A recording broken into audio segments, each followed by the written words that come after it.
আমাদের কর্মীদেরকে আমি চেয়ে চেয়ে দেখতাম যে দেখি জেলে ওর মানসিক অবস্থা কি, কপালের সাহিত্যটাকে আমি একটু পড়ার চেষ্টা করি, কবিতা কি লেখা আছে কবিতে, দেখতাম যে সবাই হাসত, অন্যরা অবাক হতো, এত জুলুম তোমাদের উপরে, তোমরা হাসো কিভাবে? আমাদের কর্মীরা জবাব দিত, এই হাসি আল্লাহর দান। আমরা এভাবেই হাসতে হাসতে মওলার সাথে মোলাকাত করতে চাই।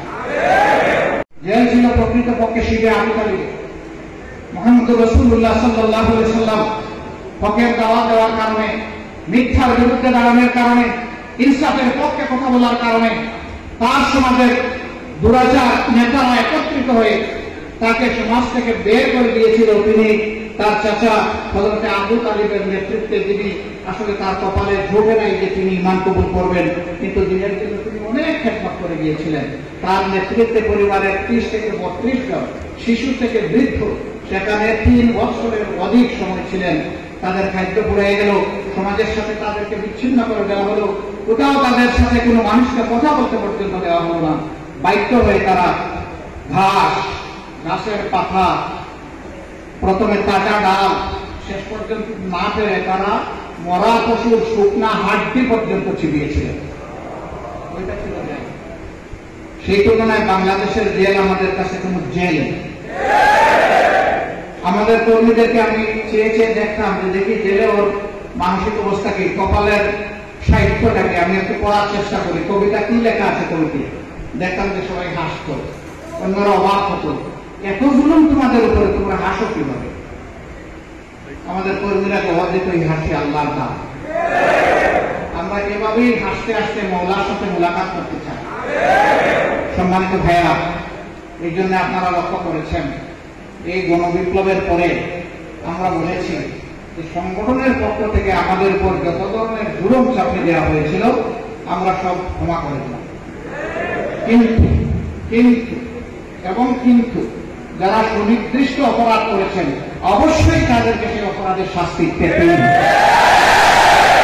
একটা সভ্য দেশ গড়ে তুলতে হলে, সভ্যতাকে টিকিয়ে রাখতে হলে ন্যায় বিচার অবশ্যই সমাজে থাকতে হবে। জানি না সেই ন্যায় বিচার পাবো কিনা বা কখন পাবো, কিন্তু ন্যায় বিচারের জন্য আমরা লড়াই করে যাবো ইনশাআল্লাহ। প্রতিশোধ নেওয়ার মানে হচ্ছে আইন নিজের হাতে তুলে নেওয়া। আমরা নিষেধ করেছিলাম আমাদের কোন সহকর্মী যেন আইন নিজের হাতে তুলে না নেয়।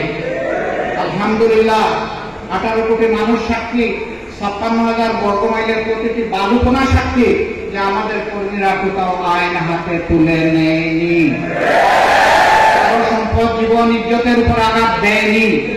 আমি আল্লাহ তাআলার শুকরিয়া আদায় করি।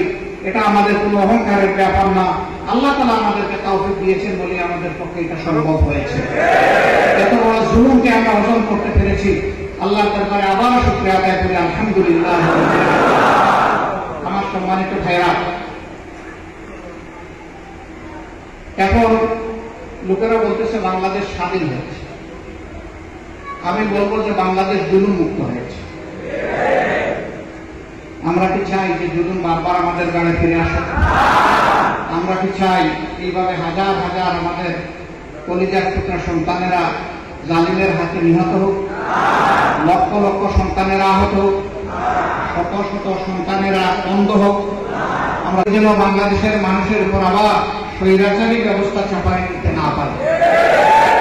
কে ক্ষমতায় যাবে না যাবে ফয়সালা করবেন আল্লাহ রাব্বুল আলামিন।